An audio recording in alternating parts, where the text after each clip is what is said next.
रामकृष्ण इनका सवाल है कि भारत में गाय के दूध को और गाय को इतना महत्व क्यों दिया जाता है, जबकि भैंस का दूध बड़े पैमाने पर भारत में उपयोग में लाया जाता है। ज्यादा लोक संख्या में भैंस का दूध पिया जाता है। अब मेरे सामने एग्जैक्ट नंबर्स नहीं है कि भैंस का दूध ज्यादा पिया जाता है या गाय का दूध ज्यादा पिया जाता है। ये बात सही है कि बड़े पैमाने पर भारत में भैंस के दूध को महत्व है, क्योंकि भैंस ज्यादा दूध देती है।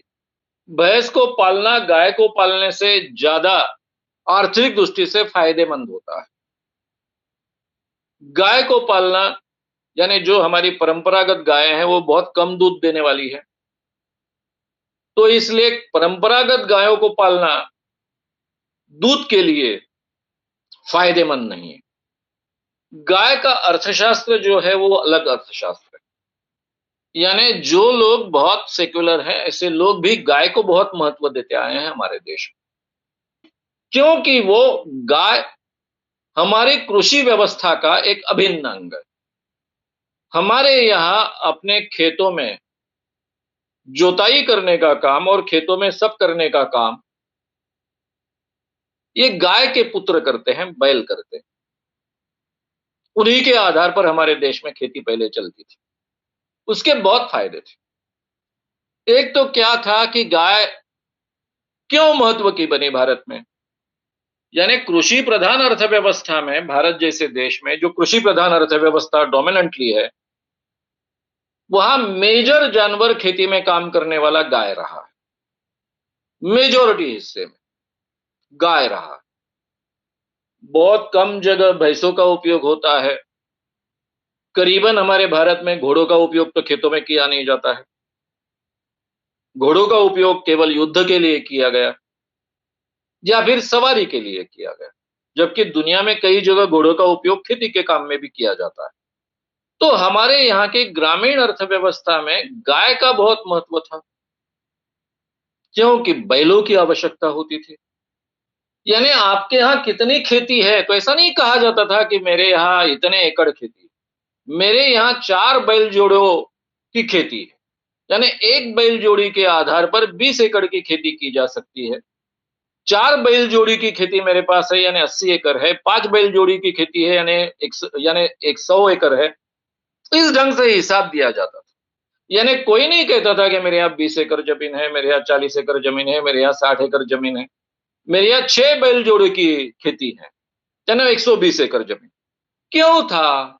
गाय का उपयोग दूध से ज्यादा गोबर के लिए था। गाय का बच्चा पैदा हुआ तो खेत में काम के लिए आता है। गाय से बेटी पैदा हुई तो दूध के लिए काम के लिए आती है। दूध कम भी दे तो भी बहुत गोबर देती है। आसपास के जंगल में चरती है। जो हम कृषि उपज निर्माण करते हैं उसमें का बहुत बड़ा हिस्सा, जैसे ज्वार हम निर्माण करते थे, तो ज्वार में जो ज्वार के दाने आते हैं वो हिस्सा केवल 5% होता है। 95% हिस्सा जो होता है वो इन जानवरों के काम में आता है। मैं पुरानी परंपरागत ज्वार की बात कह रहा हूं, आजकल के हाइब्रिड ज्वार की बात नहीं कर रहा हूं। सेम थिंग, हम जो भी हमारे खेती में उपज के लिए उपयोग में लाते थे उसमें का काफी हिस्सा जानवरों के काम में आता था। यानी पहले ये मानकर चलते थे कि इंसानों के लिए खेती है, उसी के साथ में जानवरों के लिए भी खेती है। अब ये देखा जाए तो वेस्टेज है। ज्वार का जो 5% ऊपर का हिस्सा है जिसमें दाने होते हैं ज्वार के, वो छोड़कर बाकी का हिस्सा पूरा का पूरा जानवरों के काम में आता है, चाहे गाय है चाहे भैंस है। तो इसलिए हमारे यहाँ गायों की संख्या बहुत बढ़ती गई। भैंसों का उपयोग नहीं कर सकते। भैंस का उपयोग केवल बच्चे पैदा करने के लिए होगा। इसलिए बड़े पैमाने पर ये भैंस जो होते थे मेल, उसको कसाई को बेचा जाता था। भाई 10 भैंसे हैं तो एक रेड़ा काफी है। बाकी के मेल बच्चों का क्या करना है, तो उसको कसाई को बेच, क्योंकि उनका बाकी कोई उपयोग नहीं है गोबर के अलावा। लेकिन गायों का बैल खेत में काम में आता है, उसको बेचा जा सकता है, उसको अच्छी कीमत मिलती है क्योंकि दूसरे के खेत में उसको काम में मिलता है। फिर परिवहन के काम में आता है, बैलगाड़ी होती है हमारे यहाँ। इधर से उधर चीजें ले जाने आने के लिए उसका ही उपयोग होता था। तो इस कारण गाय का महत्व गए गए 5000 सालों से हमारे कृषि अर्थव्यवस्था में बहुत मेजर रहा। यहाँ की उपज भी उनको ध्यान में रखकर ही हम निर्माण करते आए। यहाँ की खेती जानवरों के साथ में इंसानों के लिए होती थी। ये गोबर के कारण खेती बहुत अच्छी उपजाऊ बनती थी।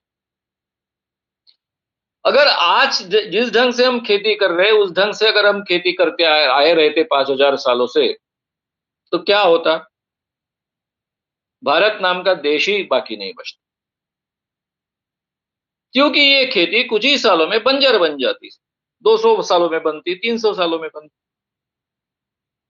आज अमेरिका जैसे देश में बहुत बड़े हिस्से की खेती बंजर बन गई। यानी जिस ढंग की खेती आज हम कर रहे हैं, इतना बड़ा अनाज पैदा कर रहे हैं, तो ये खेती बंजर बनाने की दिशा में हमारा प्रवास शुरू। ये जो बैलेंस हम रख पाए थे, नेचुरल खाद, इस कारण हमारी खेती गए 5000 सालों से भारत में चलते आई, टिक पाई, जिंदा रह पाई, और इसका बहुत बड़ा हिस्सा गाय है। गाय केवल दूध के लिए हमारे लिए महत्व की नहीं है, वो हमारे कृषि व्यवस्था का एक अभिन्न अंग है। इसीलिए विनोबा जैसे लोग जो सेक्युलर थे विचारों से, गांधी जैसे लोग जो विचारों से सही देखा जाए अपने आप को हिंदू कहते थे भी हिंदू, लेकिन विचारों से सेक्युलर थे। ये सभी लोग गायों का समर्थन करते आए हैं और गोवंश हत्या की निंदा करते आए हैं।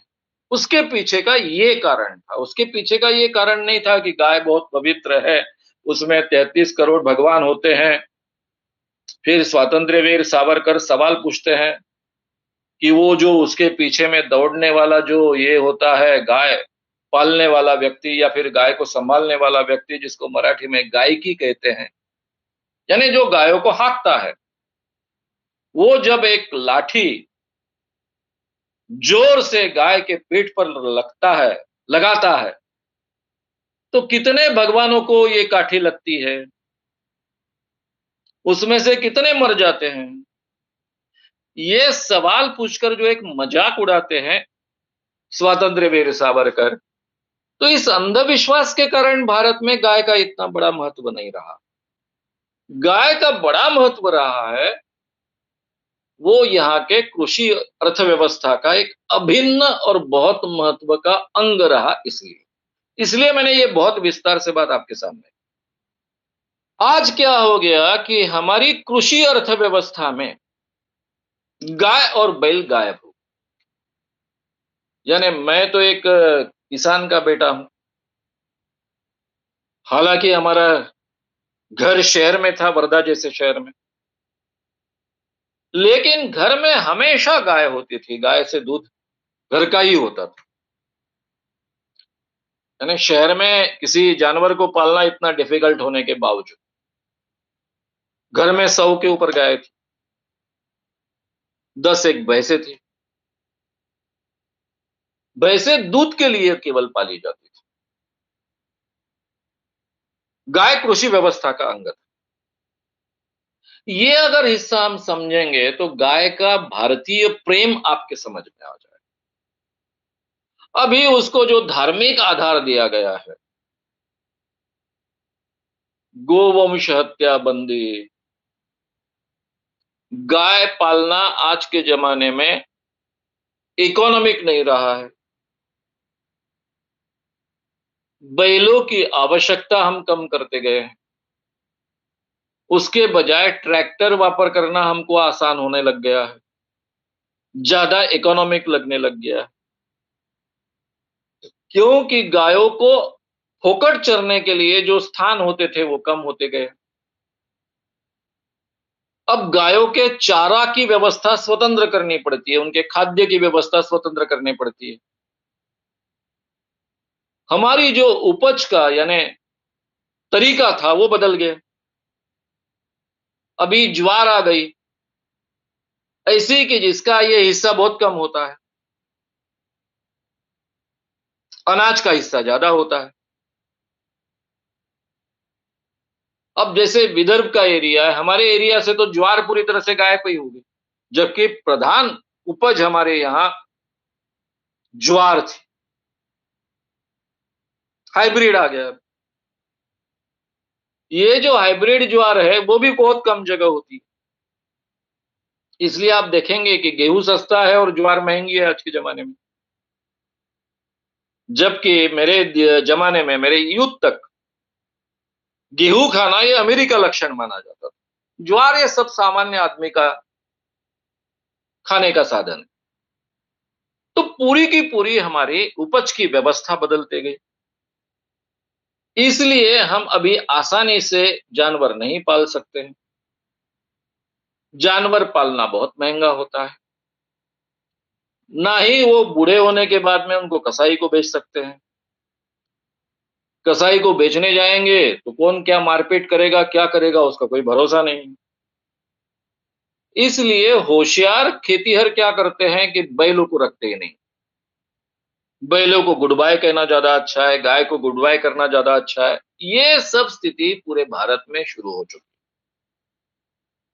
और उत्तर प्रदेश में इसमें कई किसानों की मुलाकातें आप यूट्यूब पर देख पाओगे कि वहां की जो शासन व्यवस्था है, जो गाय का इतना प्रोटेक्शन करना चाहती है, उसके कारण उनकी आर्थिक समस्याएं कैसी बढ़ चुकी है। क्योंकि ये गाय होती है, उनको खिलाने वाले कोई नहीं होते हैं।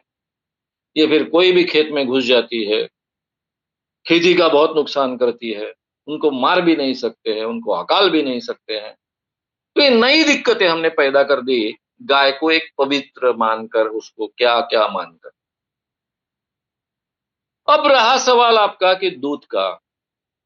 आज भी मेरी जानकारी के अनुसार, मेरे सामने अभी नंबर्स नहीं है, लेकिन मेरी जानकारी के अनुसार आज भी भारत में, पूरे भारत में गाय के दूध का ज्यादा उत्पाद होता है, भैंस के दूध के तुलना में।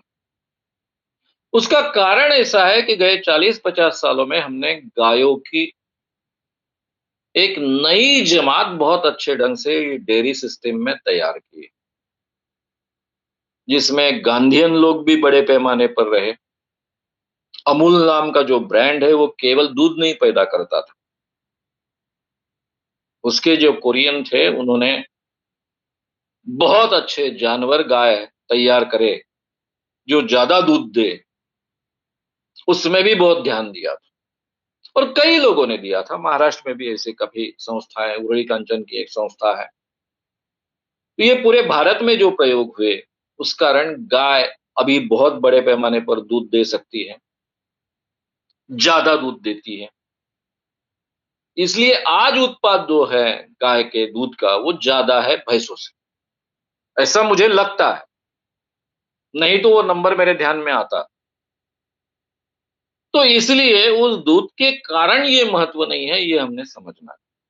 अब रहा सवाल, आपके सवाल में एक दूसरा एक सेंस है कि गाय के दूध में ऐसी कोई चीजें है क्या कि जो भैंस के दूध से ज्यादा महत्व की है। उसके बारे में कोई भी साइंटिफिक रिसर्च जो है वो उसका समर्थन नहीं कर पाता है कि गाय का दूध शरीर के लिए ज्यादा उपयुक्त है और भैंस का दूध शरीर के लिए ज्यादा उपयुक्त नहीं है। इस ढंग के कोई भी साइंटिफिक रिसर्च नहीं है। जो भी दावे किए जाते हैं उन दावों को कोई वैज्ञानिक आधार नहीं। श्याम मानव चैनल को आपका समर्थन देने के लिए चैनल को जरूर सब्सक्राइब करें। चैनल के नोटिफिकेशन पाने के लिए बेल आइकन भी दबाएं।